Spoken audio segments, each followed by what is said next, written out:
La Voz de América presenta.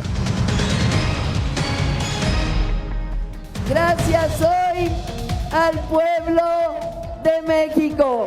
México elige a Claudia Sheinbaum como su primera mujer presidente. La mandataria adelantó que su gobierno promoverá una política de no intervención, mientras líderes de la región la felicitan.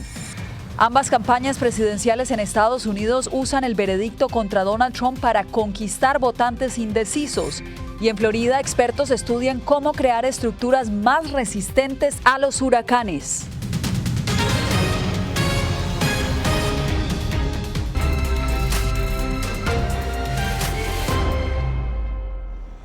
¿Qué tal? Bienvenidos. El Mundo al Día comienza hoy con la noticia de la elección de la primera mujer en alcanzar la presidencia de México. Este domingo, millones de mexicanos eligieron la continuidad con la elección de Claudia Sheinbaum, la candidata del presidente Andrés Manuel López Obrador.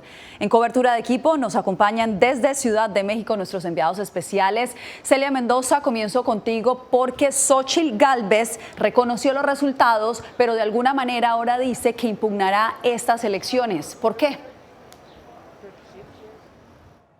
Ella asegura, y esto lo hizo público hace tan solo unas horas, que estas elecciones tuvieron preferencia con algunos candidatos y esto cambió el balance de lo que podría haber sucedido durante la jornada electoral. Asimismo, dijo que fue clara la influencia del crimen organizado, no solamente para presionar con violencia a los candidatos, sino también es un reflejo el número de candidatos asesinados, asegurando que ella cree en la democracia y por lo tanto reconoce la victoria de su contrincante, pero que es necesario que se luche por la transparencia y para que este tipo de cosas no vuelvan a suceder en las elecciones.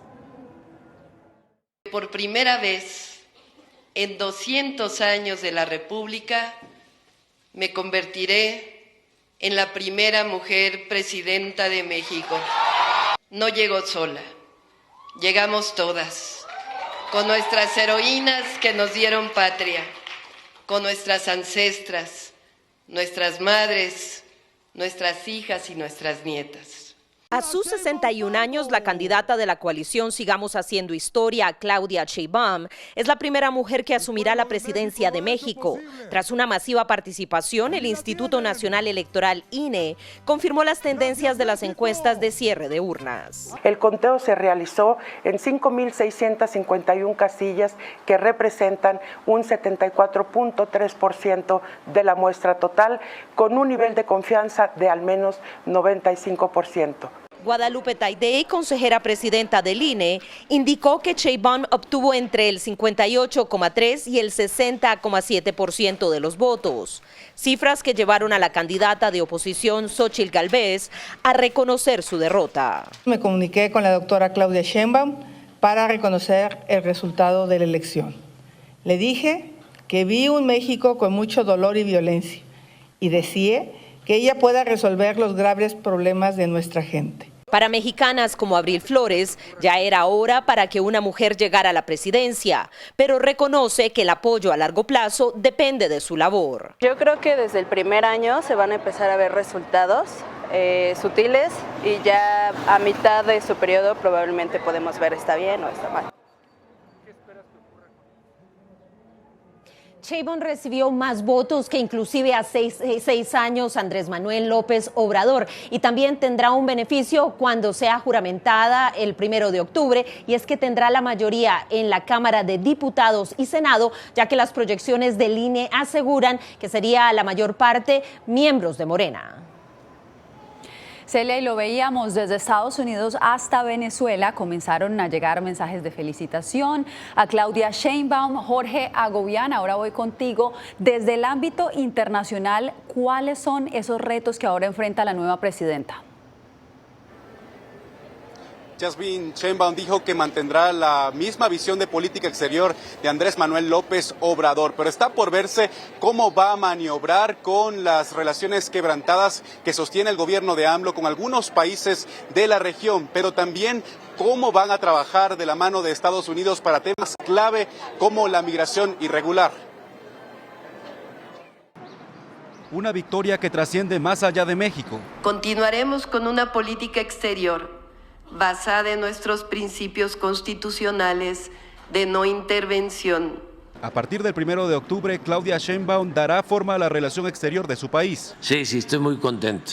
Sin prever cambios a la postura del actual presidente López Obrador. Con los Estados Unidos habrá una relación de amistad, respeto mutuo e igualdad como hasta ahora ha sido. Refrendando sus palabras, el presidente estadounidense Joe Biden felicitó a la presidenta electa de su principal socio en la región. Expresé nuestro compromiso de promover los valores e intereses de ambas naciones en beneficio de nuestros pueblos. El secretario de Estado Antony Blinken fue más allá y agregó que Estados Unidos espera profundizar la cooperación en materia de seguridad, comercio, inversión y migración. Pero es muy temprano para evaluar la futura relación de los dos países, dice este experto. Evidentemente el tema de Donald Trump está ahí. En noviembre Estados Unidos va a las urnas y hay dos opciones, Joe Biden o el expresidente Donald Trump, dos candidatos con caracteres y visiones diferentes sobre temas clave, como la migración. Donald Trump es un presidente difícil, impredecible y que ha presionado mucho a México, sobre todo en el tema migratorio y ya no se diga en el tema comercial. Llevaremos a México. En manos de Sheinbaum recaerá la decisión sobre el futuro de las quebrantadas relaciones con Perú y Ecuador, aunque en su discurso de victoria envió una señal. Con el sur y el Caribe seguiremos ampliando nuestras relaciones de amistad. Bueno, y a esto hay que agregarle que tanto el presidente Joe Biden como la nueva presidenta o la presidenta electa de México, Claudia Sheinbaum, sostuvieron su primera comunicación el día de hoy. Le agradecemos a nuestro reportero y a nuestros enviados especiales Jorge Agobián y Celia Mendoza por esta cobertura especial. Bien, en Estados Unidos la afluencia de mexicanos a los centros de votación superó las expectativas de las autoridades. Carolina Valladares nos informa que muchos votantes esperaron durante casi 10 horas para sufragar, pero a pesar de la espera, muchos se quedaron sin poder ejercer su derecho al voto. Colas y más colas a las afueras de los centros de votación de costa a costa de Estados Unidos. Es la imagen que marcó la jornada electoral en los consulados de Los Ángeles, Nueva York, Miami o Washington, D.C. Estoy muy contenta para ejercer mi voto. Tengo 35 años aquí. Desde bien temprano, multitudes acudieron al llamado en las urnas. Entre los que esperaban, algunos se habían inscrito a tiempo en el padrón electoral. 5 de la mañana salí de la casa para llegar aquí a Orlando, el único lugar para votar en toda la Florida. Y otros que no se habían inscrito previamente esperaban lograr uno de los 1.500 puestos adicionales dispuestos por las autoridades electorales. Vine a las 8:30 porque yo, de hecho, no había registrado para hacer mi voto. Dijeron las autoridades del INE a La Voz de América que la asistencia a las urnas superó las expectativas. Y es que era la primera vez que los mexicanos en el exterior podían votar en persona. Todos los que hicieron su registro previamente tienen su lugar asegurado. Sin embargo, adicionales a los que se registraron, pueden también votar estas 1.500 personas. Una cola que se alargó durante horas y bajo un sol de justicia. A pesar de la interminable espera, predominaban el ambiente festivo y sentido del humor. Al caer la tarde, el temor a no poder ejercer el derecho al voto empezó a hacer mella entre quienes llevaban horas esperando su turno. Entre los asistentes, quejas sobre la falta de previsión y organización por parte del Instituto Nacional Electoral. Llegué hoy a las 7:30 de la mañana, el sistema es lento, son únicamente 5 casillas para todas las personas que hay adentro. Me tomó adentro más de 1 hora porque hubo un problema de sistema. Y caras de decepción entre los que esperaron sin éxito hasta 10 horas para sufragar. Muchos se resistían a irse incrédulos por la situación. Hasta 300 personas que no estaban registradas se quedaron sin votar en Washington, D.C., según el INE. Carolina Valladares, Voz de América, Washington.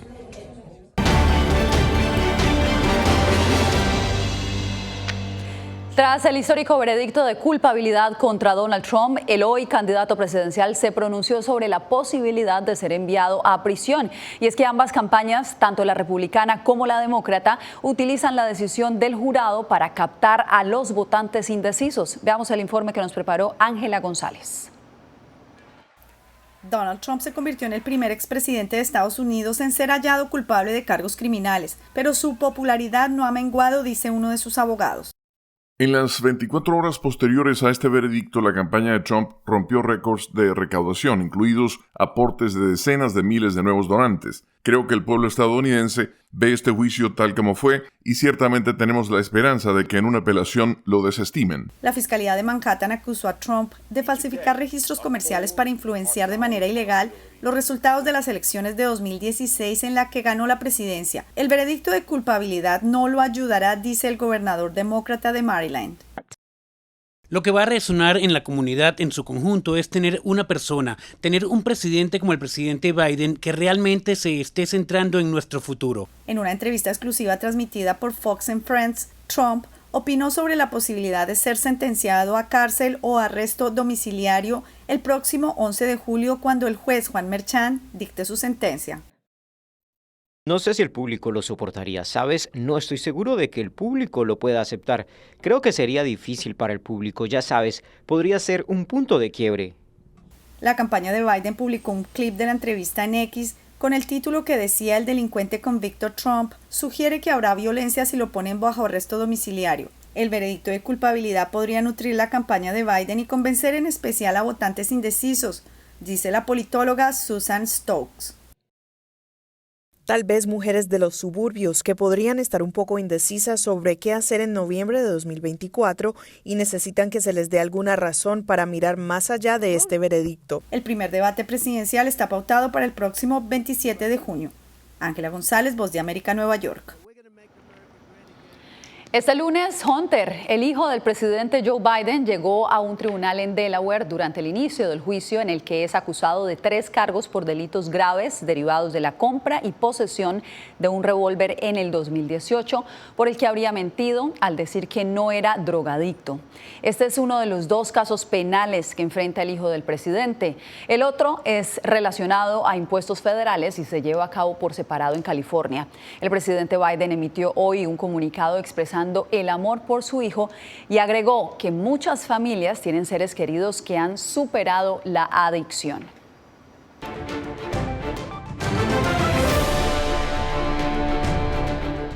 La patrulla fronteriza reporta un aumento en los operativos de rescate de migrantes en el sector de El Paso, en Texas. César Contreras nos envía el reporte. Las altas temperaturas en el desierto de Nuevo México y la liberación de agua para los sistemas locales de irrigación en el oeste de Texas han complicado el cruce irregular de la frontera estadounidense por el sector del Paso. Muchos migrantes han perdido la vida en estas aguas, dado a la complejidad y lógicamente que el problema que es el sistema de irrigación y que representa cuando estos migrantes cruzan de manera ilegal la frontera.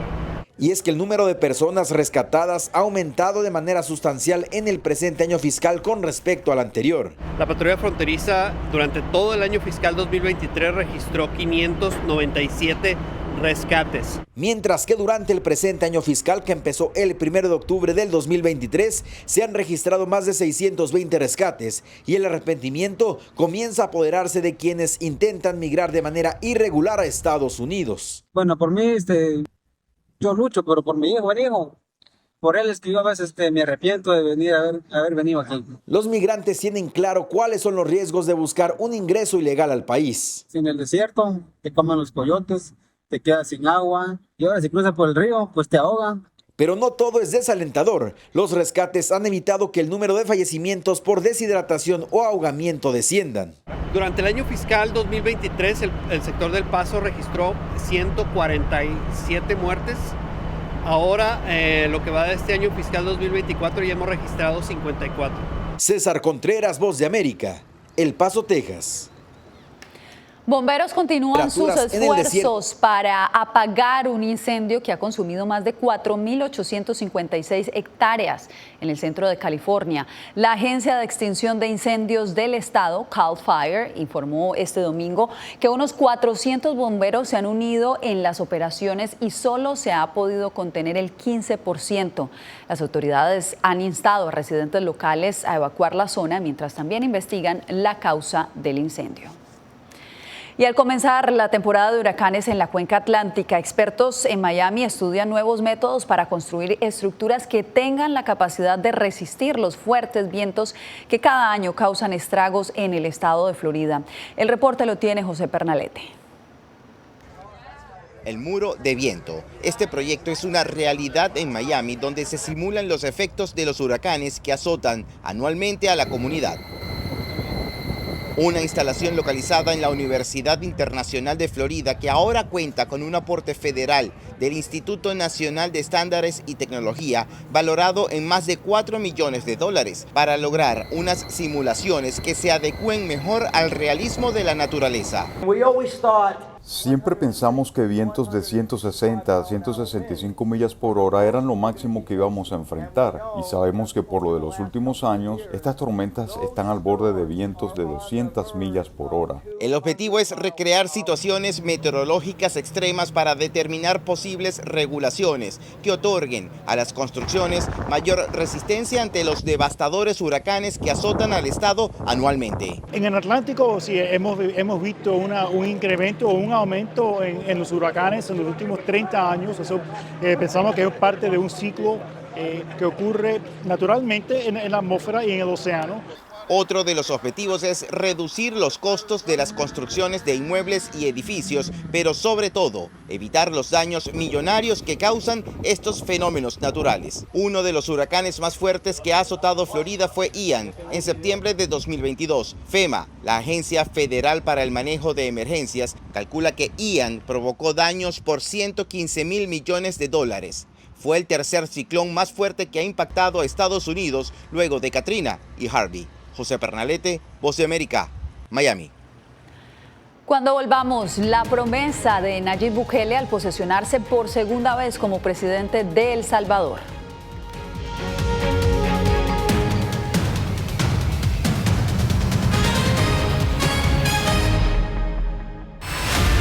Los asesinatos abiertos contra periodistas. Periodismo, la prensa libre importa. Una producción especial de La Voz de América. La situación de los periodistas en Bolivia cada vez es más peligrosa. Disponible en vozdeamerica.com. Soy Jorge Agobián, codirector del documental Victoria de Voz de América. Victoria es una alternativa a las historias desde las trincheras y la primera línea de batalla.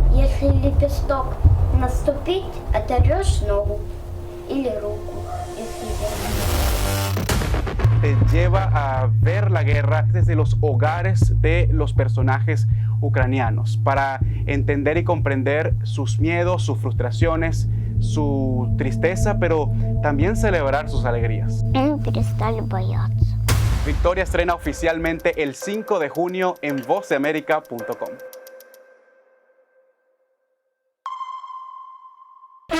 Bienvenidos a RetroBoa. Soy Salomé Ramírez. Soy Mixi Macías y te invitamos a que conversemos de los temas actuales que más te interesan.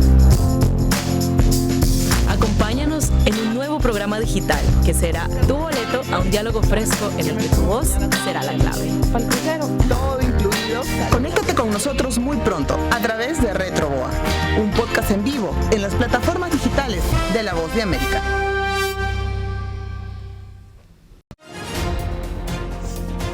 Actualidad. Que la inteligencia artificial va a estar presente en nuestro día a día. Intentan sacarse de encima a trabajadores. Análisis. El cambio climático está teniendo muchísimos impactos que afecta siempre a los más vulnerables. La región necesita ayuda. Debate. Proteger a las escuelas con armamentos. Es una total ridiculez, es algo inverosímil. Con la información más allá de los titulares. Todas las semanas por La Voz de América. Desde Washington, le saluda Gonzalo Abarca.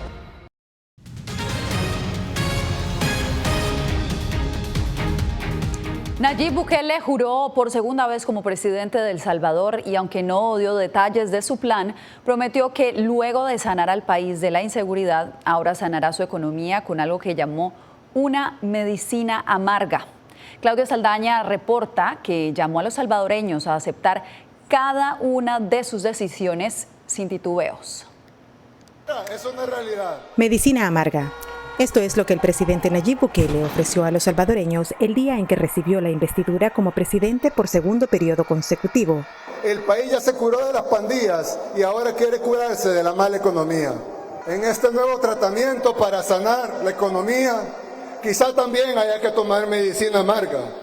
Para algunos expertos en política internacional, como Napoleón Campos, la medicina de la que Bukele habla ya afecta a la población. Porque no hay peor medicina amarga que quedarse sin empleos, que aumentar el más de 1 millón de habitantes que Naciones Unidas reconoce que están bajo inseguridad jurídica en El Salvador, y no hay peor medicina amarga que irse del país. En su discurso, el mandatario no habló de propuestas concretas ni estrategias de gobierno, solo enfatizó sus logros en el tema de seguridad.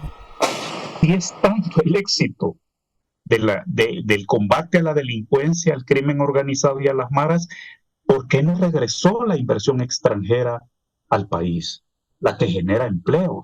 El mandatario dijo que esta es la receta que el pueblo eligió y pidió a la gente jurar respaldo incondicional.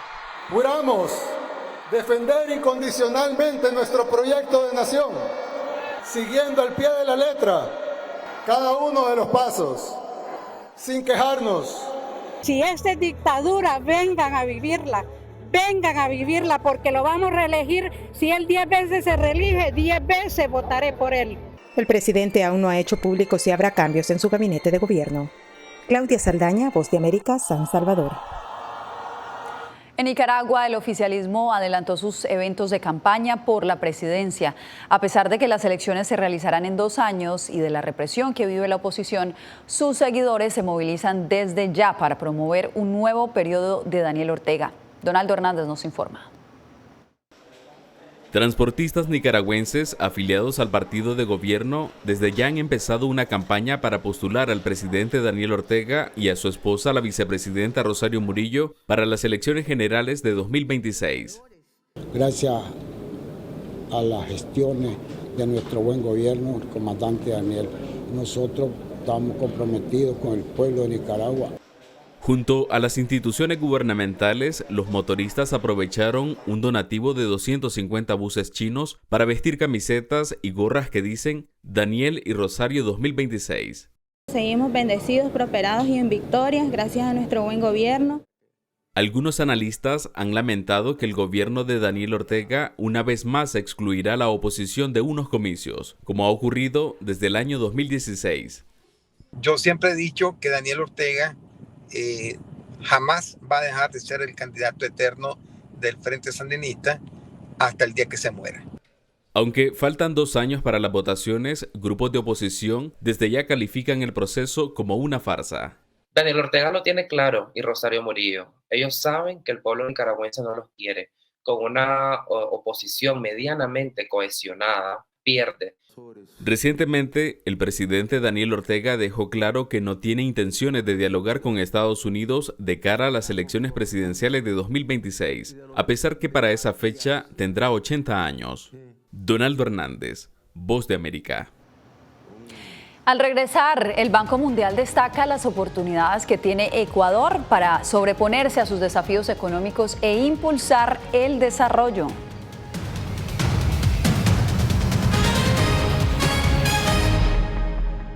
Soy Gonzalo Abarca, presentador de La Voz de América. Cada semana, desde nuestro programa Foro, programa de análisis y debate, vamos más allá de la noticia, con los temas de interés que ocurren en Estados Unidos e impactan en toda la región.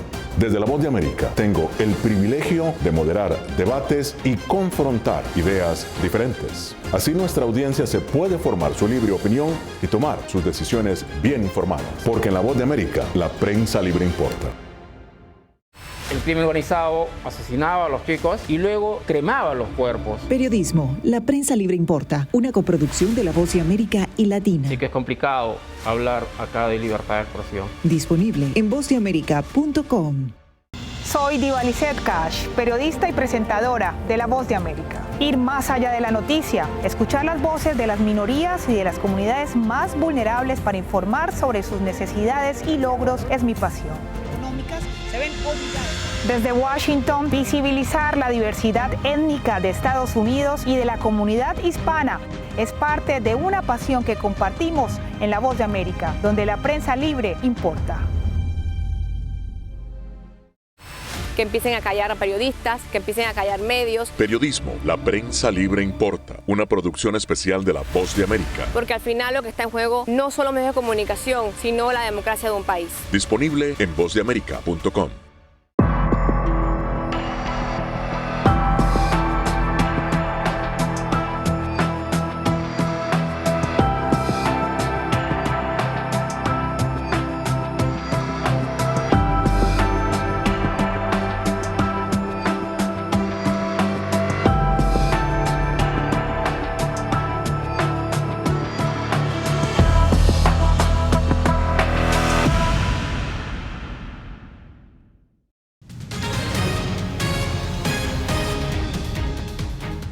En su más reciente informe, el Banco Mundial recomendó a Ecuador darle prioridad al fortalecimiento de 3 sectores de su economía para lograr que se convierta en un país de renta alta. Néstor Aguilera nos da los pormenores. Si Ecuador quiere mantener la reducción de la pobreza y llegar a ser un país de renta alta, debe explotar fuentes adicionales de crecimiento.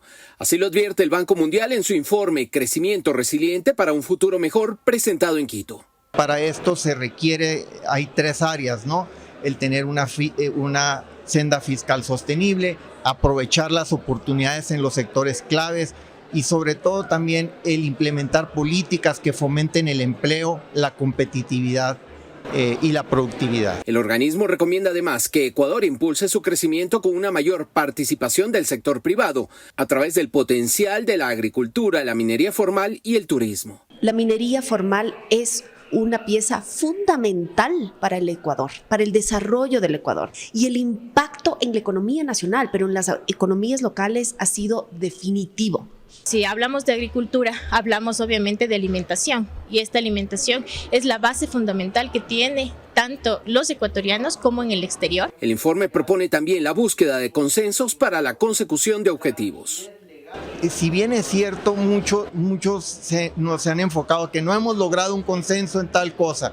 Sin embargo, sí han logrado consensos. Por ejemplo, está el consenso sobre la dolarización, está el consenso sobre los temas de inseguridad. La tasa media de crecimiento anual para el país andino entre 2002 y 2014 fue del 4,6%. Sin embargo, entre 2014 y 2022 fue de apenas 0,2% según el Banco Mundial. Néstor Aguilera, Voz de América, Quito. Lo invitamos a que se quede con nosotros. Volvemos con más en solo minutos. Soy Belén Mora, periodista de La Voz de América. Como reportera y presentadora tengo la responsabilidad de acercarles las historias que se generan en Washington y que impactan tu entorno cercano. Desde perspectivas diversas en un ambiente informativo en constante evolución que pone a prueba y nos hace poner en la balanza nuestros valores profesionales, te presentamos información veraz, porque en La Voz de América la prensa libre importa. En tiempos de cambios, cuando el mundo parece incierto y lo que escuchamos no refleja lo que vemos, buscamos la verdad. A través de la pantalla de la... Cuando nos cuentan solo una parte de la historia, perdemos la confianza. En momentos de crisis, nuestros sueños, esperanzas y deseos de un mejor mañana dependen de una prensa libre. En La Voz de América te traemos las historias que la gente se arriesga a ver. Conectamos el mundo y lo unimos con la verdad.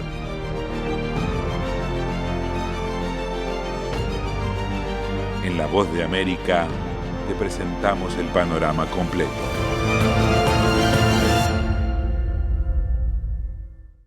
Soy Jacopo Luzzi, reportero de La Voz de América aquí en Washington, D.C. Ya sea informando desde el Capitolio, desde la Casa Blanca, cubriendo el impacto del cambio climático, el impactante tema migratorio, o subir en un avión y cruzar medio mundo para estar en el lugar de la noticia con la información precisa y veraz, este es mi compromiso como periodista. Un compromiso de vida profesional que comparto con ustedes, porque en La Voz de América la prensa libre importa.